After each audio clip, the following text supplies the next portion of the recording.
السلام عليكم ورحمة الله. The title of our lecture is propagation. إن شاء الله هنتكلم عن المحاضرة دي اللي هي بتتكلم عن التكاثر في النباتات. We can simply define the plant propagation as the duplication or reproduction of a plant from a source. The ultimate objective of propagation is to produce more plants exactly like the parents. Flowering plants produce seeds that can be used for propagation. بالنسبة لعملية التكاثر في النباتات هي ممكن تعرفها ببساطة إن هي مضاعفة الأعداد من النباتات من السورس المصدر بتاعنا اللي هو من النبات الأم. الهدف من الإكتار هو إنتاج نباتات مماثلة تماما للآباء. وكما نعرف إن الفلاورنج بلانتس اللي هي النباتات المزهرة بتنتج البذور، وهي دي الطريقة اللي بيتم استخدامها في التكاثر بالنسبة للنباتات المزهرة، متمثلة في التكاثر الجنسي. As we know, certain plants don't produce seeds, so we can propagate it by using other parts of the plant than the seeds. In some species, either seed or vegetative parts can be used for propagation. There are advantages and disadvantages to either method of propagation. في بعض النباتات التي لا تنتج بذور، فبيتم إكثارها عن طريق استخدام أي جزء آخر بخلاف البذور في زراعتها، عن طريق استخدام أجزاء خضرية كمثال، وهنيجي نشرح في المحاضرة القادمة ذلك. في بعض الأجناس اللي ممكن إن إحنا نستخدم منها البذور أو الأجزاء الخضرية في التكاثر، يعني ينفع إن إحنا نستخدم أو نكثر النبات عن طريق زراعة البذور، وأيضا باستخدام أجزاء خضرية من طرق التكاثر الخضري فيها. طبعا لكل طريقة فيه مميزات وعيوب للتكاثر بالطريقة دي.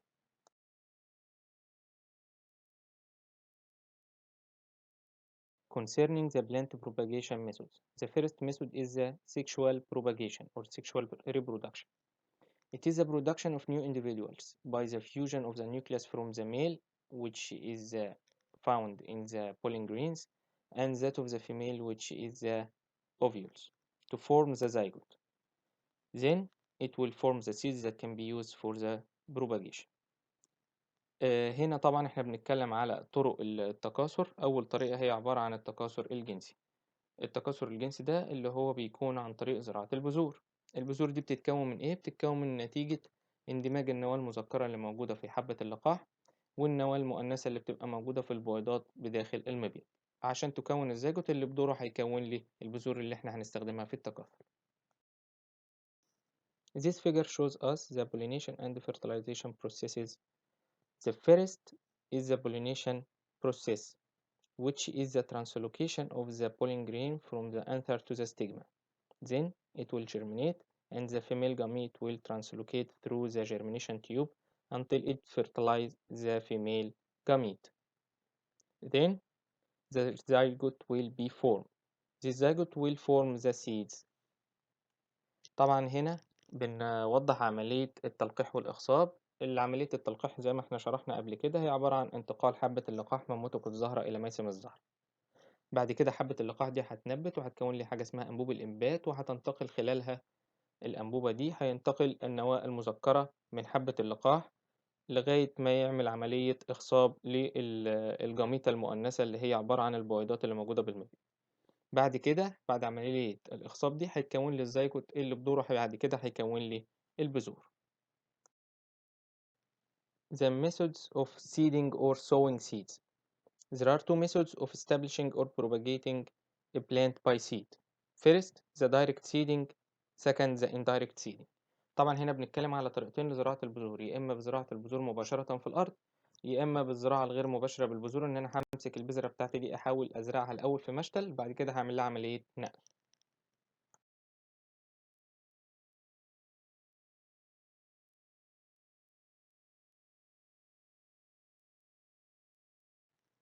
The direct seeding method is one-step planting, in which seeds are placed permanently in the spots in the field where they will germinate, grow, and go through the entire reproductive cycle.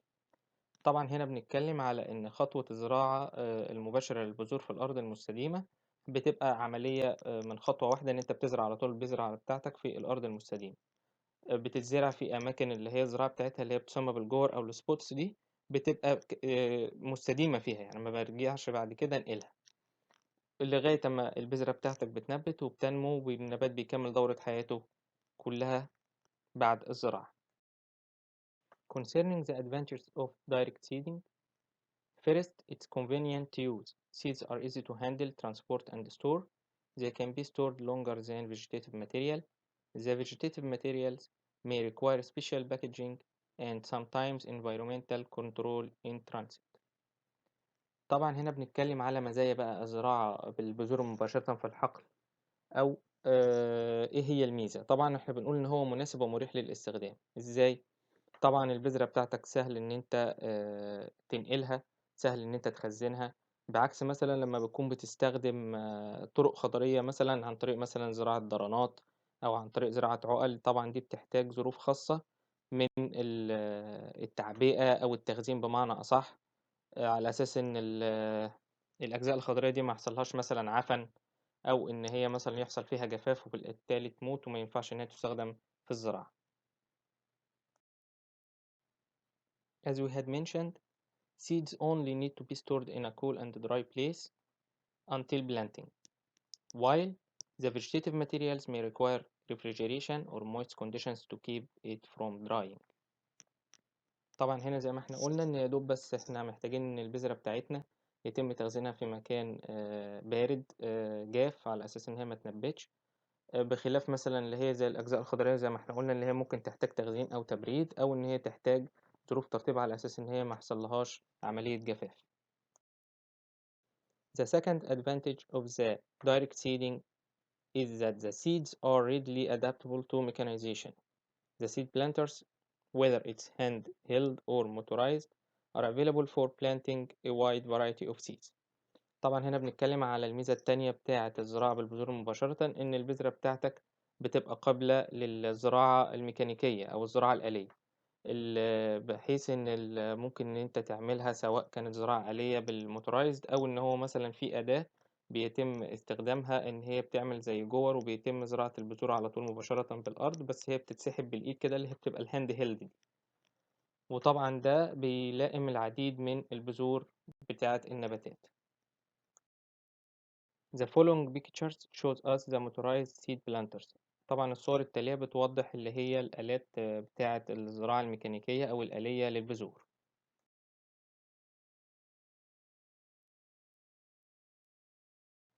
This picture shows us the handheld seed planter. الصورة دي بتوضح لي الآلة أو الأداة اللي يمكن استخدامها لزراعة البذور مباشرة في الأرض المستديمة. وطبعا دي ما بتبقاش آلية أو موتورايز، دي بيتم سحبها بإيد العامل اللي هو بيسحبها على أساس إن هو يتم زراعة البذور. طبعا لو لاحظنا هتلاقي فيه زي خزان كده اللي هو المكان اللي بيبقى محطوط فيه البذرة بتاعتنا، والسير بتاعها ده من تحت بيعمل زي جرة صغيرة أو حفرة صغيرة وبيوضع فيها البذرة. The third advantage of the direct seeding is that the seeds can be broadcast or planted by spot placement, in which a hole is dug for each seed. It's not important to orient the seed in any particular way. طبعا هنا بنتكلم على تالت ميزة لزراعة البذور مباشرة في الأرض المستديمة، إن ممكن زراعة البذور بالبرودكاست ده اللي هو عملية النثر، إن أنت بتنثر البذور على الأرض المستديمة، أو بالطريقة التانية اللي هي سبوت بليسمنت دي اللي أنت بتزرع أو بتحط البذرة في الجورة أو المكان المخصص للزراعة في الأرض المستديمة. طبعا ليس من الضروري إن أنت تضع البذرة بوضع معين، يعني مش هي على جنبها أو الجنب التاني، لأ ما بتفرقش الطريقة دي أو الوضعية دي في وضع البذور، ما بتأثرش بعد كده على الإنبات بتاعها ونمو النباتات. This photo shows us the broadcasting of the seeds. الصورة هنا طبعا بتوضح عملية نثر البذور في الأرض المستديمة. The fourth advantage of the using of direct seeding is that a small pocket of seeds can be used to plant a large area. It's easy to order seeds by mail. طبعا هنا بنتكلم على الميزة الرابعة، إن ممكن بس كيس صغير من البذور يتم بيه زراعة مساحة كبيرة من الأرض. وطبعا ممكن إن أنت تعمل أوردر أو تشتري يعني البذور دي من بره أو بالبريد إن هي تتبعت لك شحن يعني. On the other hand, there are disadvantages of direct seeding. Species with tiny seeds are difficult to seed directly. Tiny seeds require a much finer tilth or tillage of the soil and shouldn't be planted deep in the soil. طبعًا هنا هنتكلم بقى على عيوب استخدام الزراعة المباشرة للبذور في الأرض المستديمة.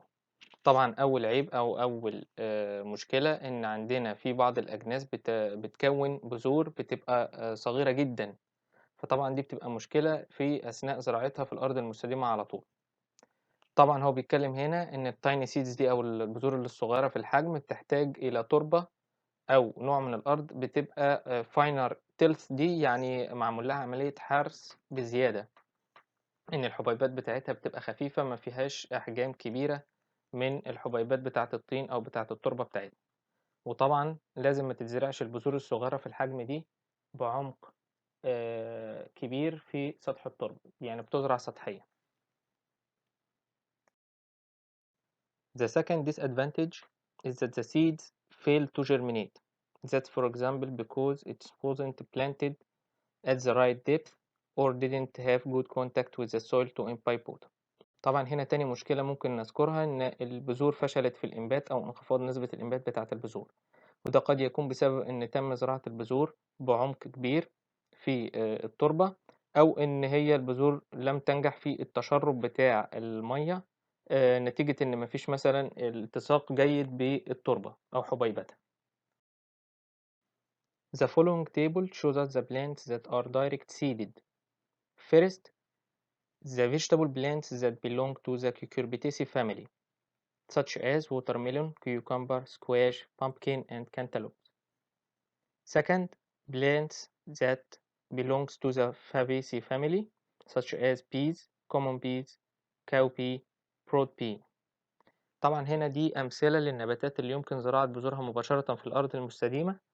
ذكرنا هنا نباتات خضر بتنتمي للعائلة القرعية زي البطيخ والخيار والكوسة والقرع والكنتالوب، ونباتات الخضر اللي بتتبع العائلة البقولية زي البسلة والفاصوليا واللوبيا والفول الرومي. The second season of sowing seeds is the indirect seeding. It is a two-stage process of establishing plants in the field. They are started in a nursery where they are grown to seedling stage. Healthy seedlings are then transplanted to their permanent location in the field. طبعًا هنا بنتكلم على الطريقة التانية لزراعة البذور، وهي عن طريق زراعة البذور غير المباشرة في الأرض المستديمة. دي بتبقى عبارة عن عملية من مرحلتين.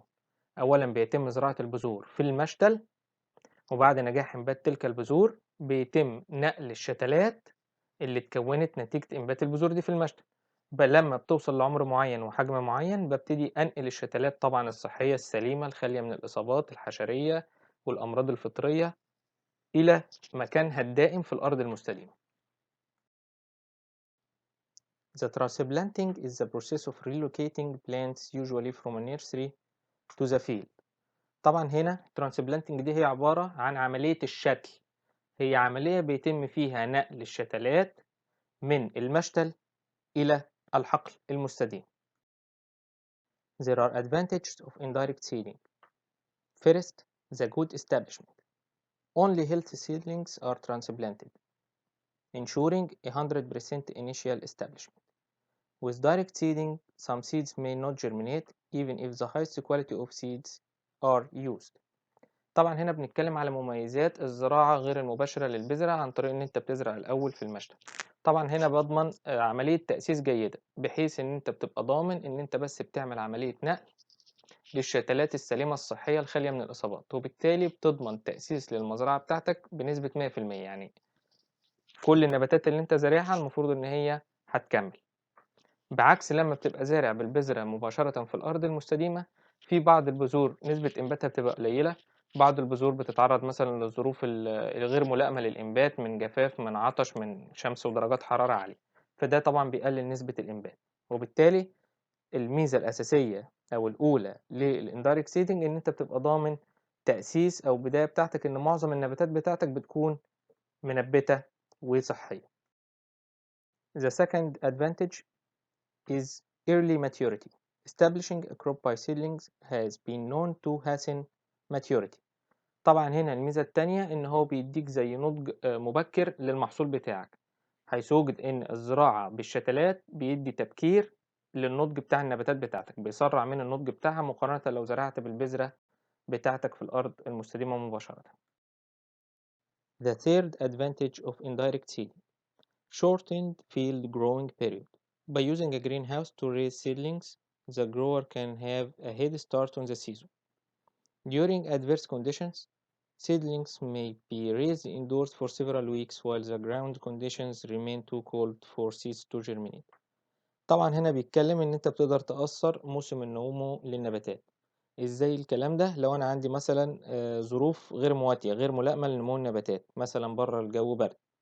طيب لو انا زرعت البذور مش هيلائمها ظروف البرد اللي موجودة في الحقل المفتوح بتاعك اللي هو الاوبن فيلد اللي بره، وبالتالي عشان انجح في انبات البذرة دي لو زرعتها جوه الصوب اللي هي بتبقى مغطاة ومدفئة هتنجح إنبات البذور بتاعتك، وبالتالي هتحصل على شتلات. فأنت وفرت الفترة دي إن قدرت تزرع النباتات ومحافظ عليها، طبعا بتوفر لها الظروف الملائمة من درجة حرارة ورطوبة جوه الصوب. بعد ما بتنجح عملية الإنبات بتاعها وتديني الشتلات بتاعتي، بنقل بقى الشتلات بتاعتي دي من الصوبة إلى الأرض المستديمة بعد تحسن الظروف الجوية، وبالتالي أنت كده وفرت فترة من الموسم بتاعك وقصرته وتغلبت على الظروف الغير الملائمة اللي ممكن تواجه النباتات بتاعتك. When good weather arrives, these seedlings are transplanted into the field for an early crop. زي ما قلنا لما بقى الظروف بتتحسن ببتدي أعمل عملية نقل وشتل للشتلات اللي تم إنتاجها جوه الصوب للحقل المستديم بعد تحسن الظروف الجوية. While for the disadvantages of indirect seeding, first, it needs nursery care is an additional production activity that increases the production costs. Nursery care requires the provision of artificial sources of heat, light, and space. طبعا هنا بنتكلم بقى على عيوب الزراعة غير المباشرة للبذرة. طبعا أول عيب إن أنت بتحتاج طبعا عناية بالمشتل. طيب كعناية من مشتل بقى من استخدام صوب وتدفئة وعمال وبيئات زراعة عشان أزرع فيها البذرة، طبعا ده كله هيعتبر تكلفة إضافية additional cost. طبعا ده هتبقى تكلفة إضافية على مصاريف الإنتاج، وبالتالي هتبقى خسارة للمنتج أو للمزارع بتاعك. The second disadvantage is that the seedlings are not as readily amenable as seeds for mechanized planting. Mechanized planters for seedling have been developed for some crops, but vegetative planting materials are more delicate than seeds. In some cases, semi-mechanized planting operations in which people feed seedlings into the planter manually as the tractor moves along are used. طبعا هنا بنتكلم على العيب التاني. طبعا الشتلات ما بتبقاش قابلة للزراعة الميكانيكية أو الآلية زي البذرة. طبعا البذور يمكن استخدام زي ما قلنا السيد بلانترز دي اللي هي بتبتدي تعمل زراعة آلية للبذرة بتاعتي مباشرة. طيب تاني مشكلة ان انت عندك ال الاجزاء الخضرية او الشتلات بتبقى اكثر حساسية وضعف مقارنة بالبذرة. البذرة ممكن ان هي تتخبط من الآلة او ما الى ذلك ما يحصلهاش مشكلة، بعكس مثلا الشتلة ممكن الآلة تيجي تمسكها او تيجي تضعها فتتقطع او تتقطم، فيبقى فيها مشكلة لانها اكثر حساسية وهتتضرر انسجتها. في بعض الحالات ممكن استخدام الزراعة نصف آلية، بحيث إن زي ما تقول كده العامل بيبتدي إن هو يغذي الآلة بتاعته أو يضع الشتلة بتاعته، والآلة دي هي اللي بتاخد الشتلة كده وتحاول إن هي تغرزها أو تزرعها في الأرض المستديمة مباشرة. فعشان كده بنقول عليها نصف آلية، لكن مفيش زراعة آلية أو fully mechanized operation لعملية planting of the seedlings دي، لعملية زراعة الشتلة. The third disadvantage is that the seedlings are bulky to handle. The seedlings are raised in containers that need to be transported to the field. تالت عيب أو مشكلة عندنا إن بالنسبة للشتلات طبعا بيبقى حجمها كبير عشان تقدر تتناولها أو تشيلها من مكان لمكان، وطبعا الشتلات دي بتبقى بيتم إنباتها في كونتينرز حاويات أو صواني، ودي اللي بتحتاج إن هي تتنقل من المشتل لغاية الحقل المستديم عشان يتم نقل الشتلات منها إلى الحقل المستديم. بعكس طبعا لما كنا بنقول الدايركت سيدنج أو استخدام السيدز دي على طول في الأرض المستديمة، إن كيس صغير بيبقى محتوي على بذور ممكن إن هو يزرع مساحة كبيرة، وطبعا ده سهل إن أنت تنقله أو تشيله من مكان لمكان. The fourth disadvantage is that the seedlings should be planted promptly. The seedlings must be transplanted before they are too old. Seedlings may become too big for their containers and develop root problems such as pot bound. طبعا هنا بنتكلم على المشكلة الرابعة. حضرتك زرعت البذرة بتاعتك بالمشتل بغرض إنتاج الشتلات. بعد وصول الشتلة بتاعتك أو الترانسبلانتس بتاعتك دي لعمر معين ومواصفات معينة ملائمة لعملية النقل بتاع الشتلة دي من عدد أوراق، والساق بتاعتك جيدة، والمجموع الجذري بتاعك جيد وخالية من الإصابات وما إلى ذلك، يجب إن هو يفضل طبعا إن هو يتم نقلها أو شتلها في الحال من أماكن زراعتها بالمشتل، سواء كانت صواني أو صواني إنتاج شتلات أو أسس، ونقلها إلى الحقل المستديم مباشرة. لو حضرتك تأخرت عن هذه العملية هينجم عنها بعض المشاكل، منها إن الحيز بتاع الكونتينر اللي سعادتك زارع فيه، سواء الصيص أو صينية أو صواني إنتاج شتلات، بقى غير ملائم ومناسب لنمو المجموع الجذري. قد يحدث اللي هو البوت باوند ده، اللي هو زي اندماج من كتر النمو بتاع المجموع الجذري في القصيص. أثناء عملية النقل والشتل ممكن الجذر بتاعك يتقطع. في مشكلة كمان إن ممكن يحدث التواء وانحناء للمجموع الجذري بتاعك، خاصة في الجذر الأصلي الوتدي يحدث عنه انحناء، وطبعا الانحناء ده هيفضل مستديم مع الشتلة بتاعتك حتى لو اتنقلت في الأرض المستديمة. The fifth disadvantage is that the transplants need post-planting care. Transplanting choke is a problem when indirect seeding is used. If seedlings are not properly prepared for transplanting, they will take a longer time to become established. طبعا هنا بنتكلم عن المشكلة الخامسة أو العيب الخامس في عملية اللي هي الاندايركت سيدنج ده. إيه اللي بيحصل؟ طبعا بعد ما بتنقل عملية الشتل وبتعمل عملية الشتل دي ونقل الشتلات من المشتل اللي هو مزروع في ظروف ملائمة من درجة حرارة وري وتسميد ومقاومة آفات وحشائش وكل الظروف الملائمة لنمو الشتلات دي، بتنقلها بقى من الظروف اللي هي الجيدة دي والملائمة لظروف اللي هي الحقل المستديم بتاعك، اللي قد يتعرض مثلا لمشاكل مثلا من عطش، جفاف، قلة عناصر غذائية وتسميد، التعرض لدرجات الحرارة المنخفضة أو المرتفعة، التعرض لأشعة الشمس المباشرة. طبعا دي كل دي مشاكل قد تكون غير ملائمة للشتلة اللي كانت ملائماها الظروف ومن درجات حرارة ورطوبة وتسميد وكل العوامل اللي هي ملائمة للنمو ده في المشتل. طيب، أثناء عملية الشتل دي أو بعد عملية الشتل طبعا يجب الاعتناء بالشتلات دي من ريها وتسميدها وما إلى ذلك. عشان كده بنقول إن الشتلات بعد نقلها بتحتاج بوست بلانتنج كير، تحتاج اعتناء بعد عملية الزراعة أو النقل والشتل ده. وفي مشكلة تانية ممكن إن هي تحدث، اللي هي ترانسبلانتنج تشوك دي، اللي هي صدمة النقل أو صدمة الشتل. ممكن إن هي تحدث للشتلات إن هي يحدث لها ذبول لأنها اتنقلت من الظروف اللي هي الملائمة للنمو مباشرة إلى الحقل المستديم اللي الظروف بتاعته قد تكون غير ملائمة، ويحصل لها عملية الصدمة بتاعة النقل أو الشتل دي. At this slide we will mention the post-planting care the transplants need. The transplanting must be done at certain time of day and may require a starter application of fertilizer for good and rapid establishment. Newly transplanted seedlings must be watered immediately and more frequently until well established. طبعا هنا بنتكلم ان بعد عملية النقل والشتل ده طبعا لازم تجرى في ميعاد معين باليوم يعني، ويفضل طبعا في الصباح الباكر مش في عز الظهر عشان ما تعرضش لدرجات الحرارة العالية او اشعة الشمس المباشرة. وبعد كده لازم ان احنا بنعمل لها عمليه ستارتر ابلكيشن اوف فيرتلايزر ده، اللي هو ان انت هتعمل لها بمعامله تسميد بحاجه اسمها السماد البادئ، بيتميز طبعا هنجيله بعدين، بيتميز بارتفاع محتواه من الفوسفور عشان يكون النمو بتاع المجموع الجذري بتاعنا، طبعا على اساس ان عمليه الشتل دي تنجح ويحصل جود استابليشمنت اللي هو تاسيس جيد للشتله بالارض المستديمه. وايضا برضو بعد النقل بتاع الشتلات ده ونقلها يجب ان هو يتم ريها مباشرة على اساس ان هي الجذور بتاعتها ما يحصلهاش اي تعرض لعطش او جفاف. Concerning the nursery activities, seeds are sown in containers which vary in size and design. First, we will mention the types of containers. A. Flats.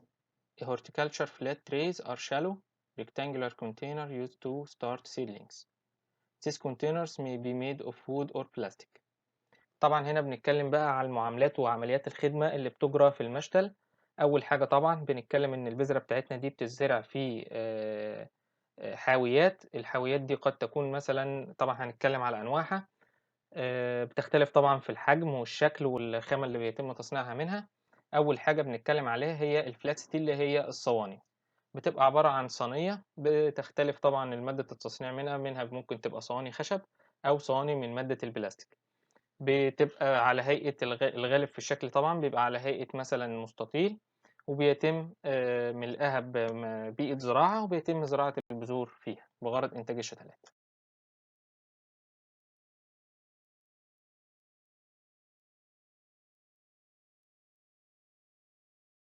The second type of the containers is cavity seeding trays. The cavity seeding trays are plastic containers that may be obtained as individual cells but often come in sets. Each cell has a drainage hole in the bottom. The advantage of this container system is that it facilitates transplanting because the roots of individual plants are confined in a cell.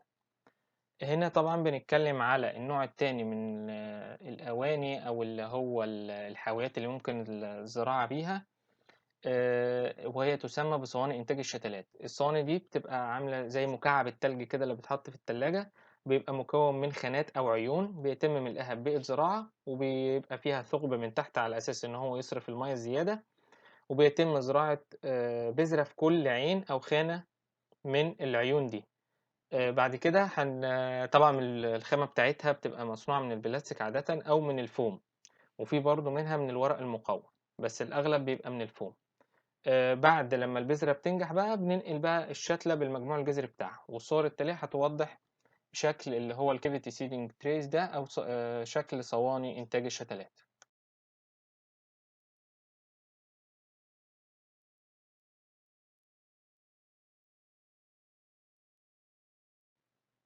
Commercial producers of bedding plants employ a large-scale mechanized system called block production, which entails the sowing of individual seeds into individual plastic cells by specially designed machines.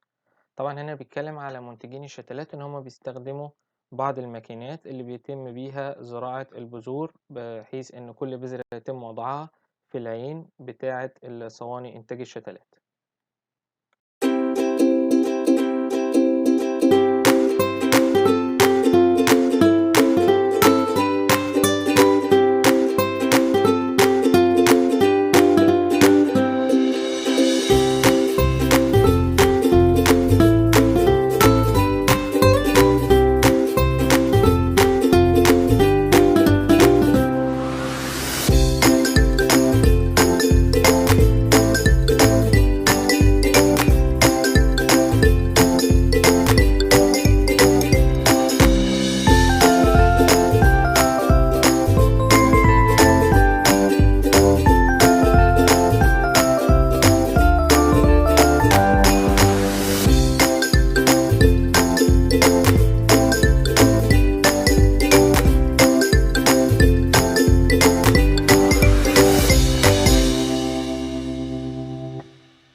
The third type of containers are peat pots and discs. Peat pots are made of compressed sphagnum peat moss and newspaper fiber. They are biodegradable and as such, when used as material for containers for seed germination, the containers are planted directly along with the seedling. Peat pots are usually treated with a fungicide and nitrogen fertilizer to aid in germination. تالت نوع من الأوعية التي يمكن زراعة البذور بها بالمشتل هي بتبقى عبارة عن استخدام بيئة زراعة تسمى البيتموس أو الاسفنجوم بيتموس، وبتكون مضغوطة وبيتم تشكيلها على هيئة ديسكات أو أقراص أو على هيئة أسس، وبيكون فيها زي ثقب كده بيتم وضع البذرة فيها. البيئة دي بتتميز إن لها قدرة على التشرب كمية كبيرة من المية وبالتالي بتحتفظ بالرطوبة.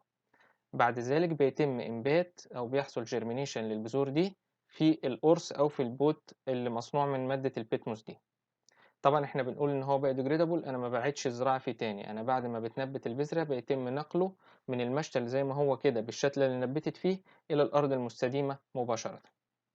وطبعًا بيتم معاملتها باستخدام بعض المبيدات الفطرية الفانجسايد، وممكن طبعًا المعاملة بأسمدة زي ما إحنا قلنا بالنسبة للنباتات اللي يتم نقلها أو شتلها أسمدة نيتروجينية أو أسمدة مركبة بتحتوي على جميع العناصر الغذائية. The advantage of this type of containers is that the seedling can be directly transplanted without removing it from the peat moss medium. زي ما احنا قلنا إن بعد ما بتنبت البذرة بيتم نقل البيئة بتاعة الزراعة اللي هي أقراص الجي في 7 أو أقراص البيتموس دي مباشرة بالشكل اللي نبتت فيها في الأرض المستديمة. The following pictures shows us the peat pots and the peat discs. الصور التالية طبعًا بتبين لي اللي هي الأقراص بتاعة الزراعة بتاعة المصنوعة من مادة البيتموس، والأُسُس اللي مصنوعة من مادة البيتموس، وبتسمى ليها اسم تجاري اللي هي أقراص الJV7.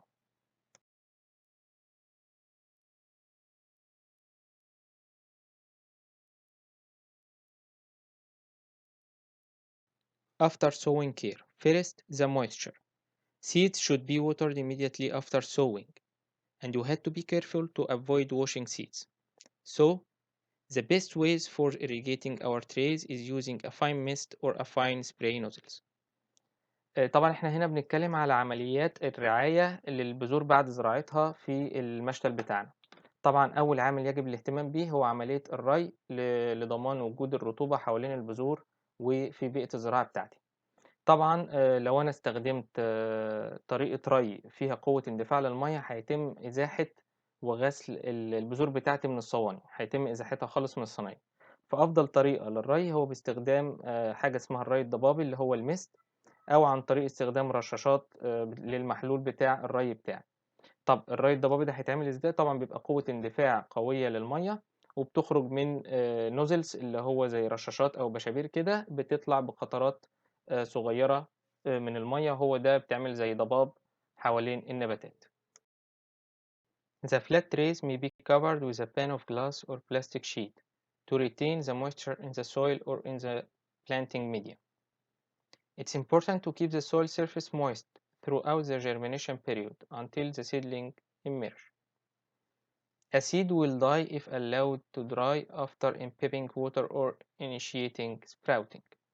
طبعا هنا بنتكلم إن هو يمكن استخدام زي شريحة من البلاستيك زي مشمع كده، ممكن يتم فرده على الصواني بتاعة الزراعة بتاعتي أو على التربة بتاعتي سواء أنا زارع في التربة، وطبعا ده لضمان وجود الرطوبة في الطبقة السطحية اللي أنا زارع فيها من التربة أو من صواني إنتاج الشتلات، وده عشان أضمن نجاح عملية الإنبات وانبثاق البذور. طبعا بتبقى لو البذرة بتاعتي ابتدت تتشرب مية وبعد كده اتعرضت للعطش هتموت، لأن هو بيبقى الجنين اللي جوه البذرة بيبتدي لسه هيطلع وبعد كده حضرتك بتعرضه لعطش شديد أو ظروف إجهاد فبيموت، وبتبقى حساس جدا في المرحلة دي.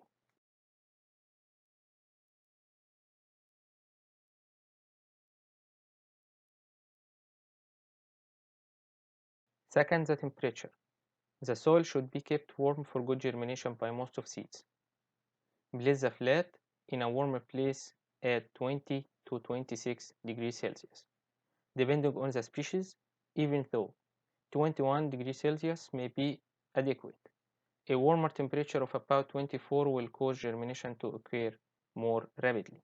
طبعا هنا بنتكلم على العامل التاني اللي يجب الاعتناء بيه والاهتمام بيه هي درجة الحرارة. فيفضل إن تكون درجة الحرارة في التربة درجة دافئة تتراوح ما بين 20 ل26، دي الدرجة اللي بينبت فيها معظم بذور الأصناف النباتية المختلفة. حتى درجة حرارة 21 طبعًا بتبقى مناسبة وملائمة لجميع البذور، وحتى برضه لو ارتفعت ل24 بتبقى برضه هيزداد فيها سرعة النمو مقارنة بال21، لكن الrange ده هو اللي بتنبت فيه معظم أنواع البذور. Temperature fluctuations in the seed bed are caused by evaporation and irrigation water. Evaporation of moisture may cool the soil surface water by about 1 to 3 degrees Celsius. When cold water 7 to 10 degrees Celsius is used in watering, it can cause the soil temperature to drop. In commercial greenhouses, hot water tubes are used to provide plants growing in containers with heat from the bottom. طبعا هنا بنتكلم إن التذبذب في درجات الحرارة في مهد زراعة البذور بيبقى نتيجة عملية البخر واستخدام مياه الري. فوجد إن عملية البخر من سطح التربة طبعا بيؤدي إلى انخفاض درجة الحرارة من درجة ل3 درجات مئوية.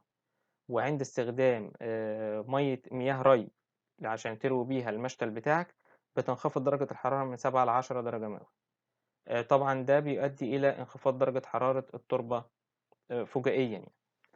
ولكن في الصوبات التجارية، صوبات الزراعة التجارية يتم استخدام مجموعة من الأنابيب اللي بيتم ضخ فيها مية سخنة عشان تعمل تدفئة لمهد البذور ده. Third, the fertilization.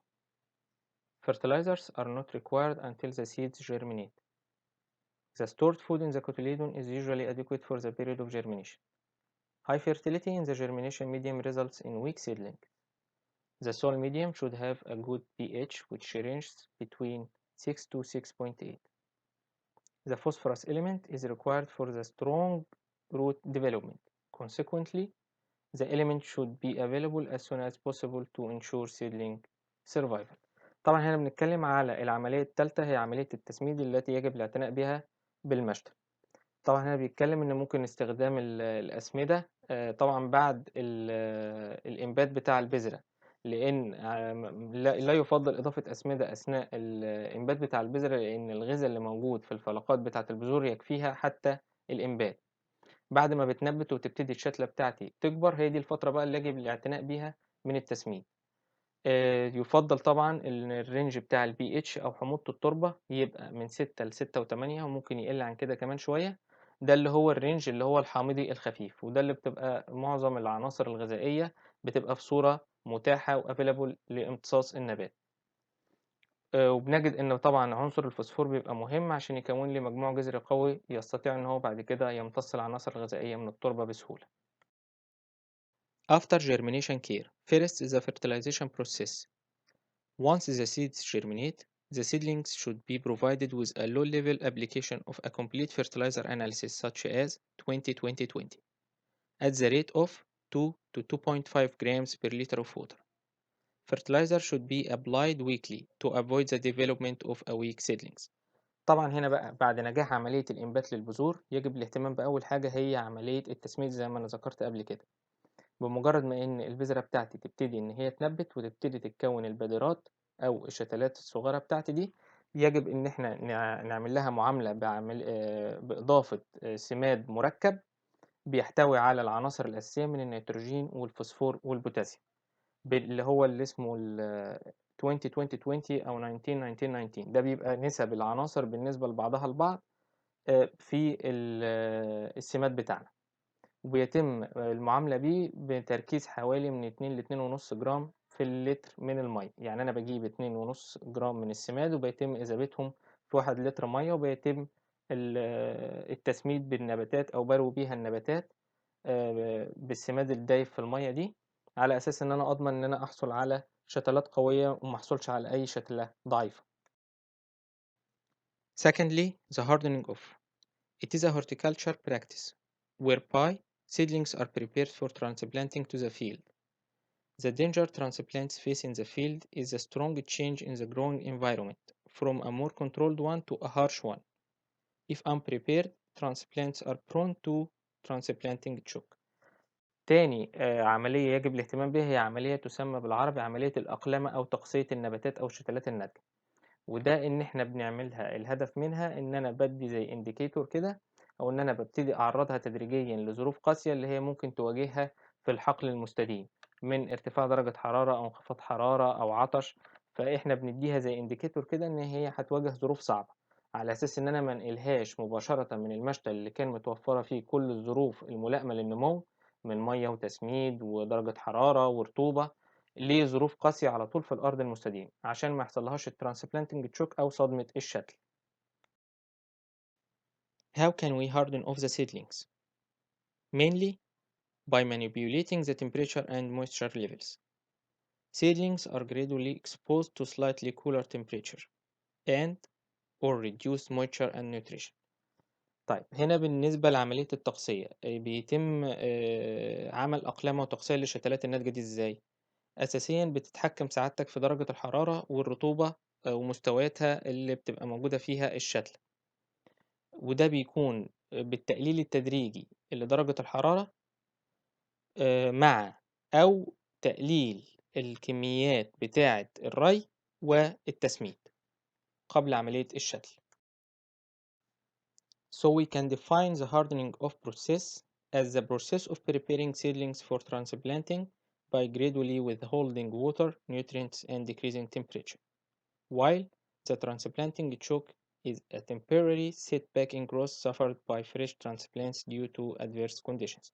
طبعا ده هنا احنا عرفنا عملية التقصية تاني وعملية الصدمة اللي بتتعرض ليها النباتات تاني. Transplanting. Seedlings should be transplanted after at least the first true leaves have developed. Seedlings are placed in holes in the receiving medium to a depth of at least that used in the nursery.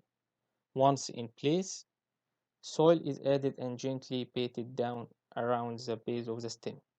After transplanting, the plants should be watered. طبعا هنا بنتكلم على خطوات عملية الشتل نفسها. بنتكلم إن بعد ما النباتات بتاعة الشتلات بتاعتي بعد ما زرعتها في المشتل وصلت لعمر ملائم لعملية النقل أو الشتل ده، بعد خروج الأوراق الحقيقية بنجد إن إحنا بنبتدي نعمل عملية حفر للجور في الحقل المستديم بنفس تقريبا العمق اللي كانت موجودة بيه في المشتل، وبيتم نقل الشتلات دي، وبمجرد إن إحنا بنحطها بيتم تثبيتها وإضافة تربة حوالين الساق بتاعة النبات وبتبتدي تثبتها وتضغط عليها. بعد كده بتعمل عملية ري بالماء. Concerning vegetable seedlings, the Cucurbitaceae family seedlings such as cucumber, squash, watermelon, and cantaloupe are transplanted after developing of two true leaves, while the other vegetable seedlings which belong to the Solanaceae family, for an example, and Brassicaceae such as cabbage, cauliflower, and broccoli are transplanted after the develop of about 3 to 5 true leaves. طبعا هنا بنتكلم بالنسبة لشتلات نباتات الخضار. بالنسبة للنباتات اللي بتتبع العائلة القرعية زي الخيار والكوسة والبطيخ والكنتالوب والقرع بيتم شتلها بعد تكون ورقتين حقيقيتين على النبات أو الشتلة بتاعتي.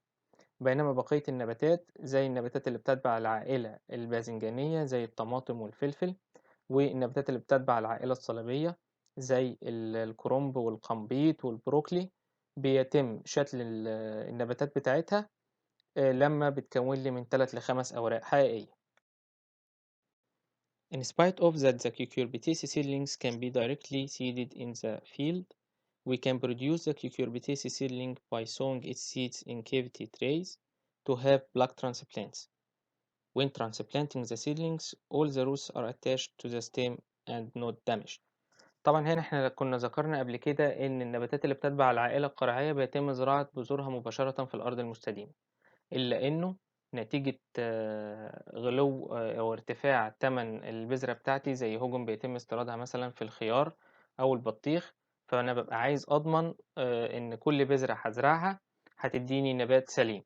فأنا هنا ممكن إن أنا أزرع البذرة بتاعتي دي في المشتل، بس بشرط إن هي يتم زراعتها في صواني إنتاج الشتلات اللي هي الكيفيتي تريز، بحيث إن أنا أثناء عملية الشتل وأنا بطلع الشتلة بتاعتي وبنقلها المجموع الجذري بتاعي بيبقى كله سليم وما بيتقطعش وبنقلها على طول في الأرض المستديمة.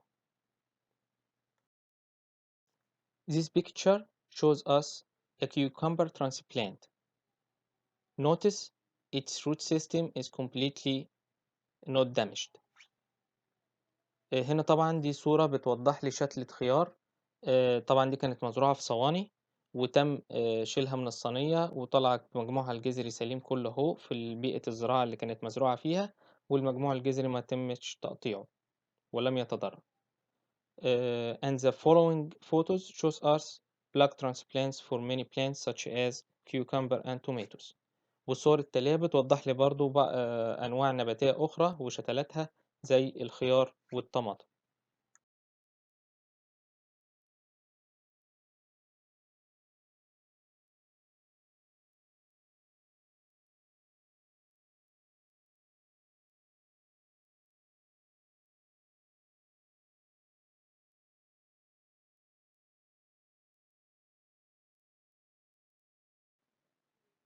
This figure shows us the development of the true leaves of the transplants.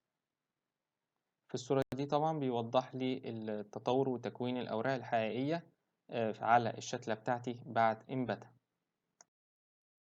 At this slide, the left figure shows us the removing of larger seedling from pots for transplanting or repotting, while the right figure shows the transplanting seedlings raised in peat pots, and we had already mentioned that the peat pots is biodegradable.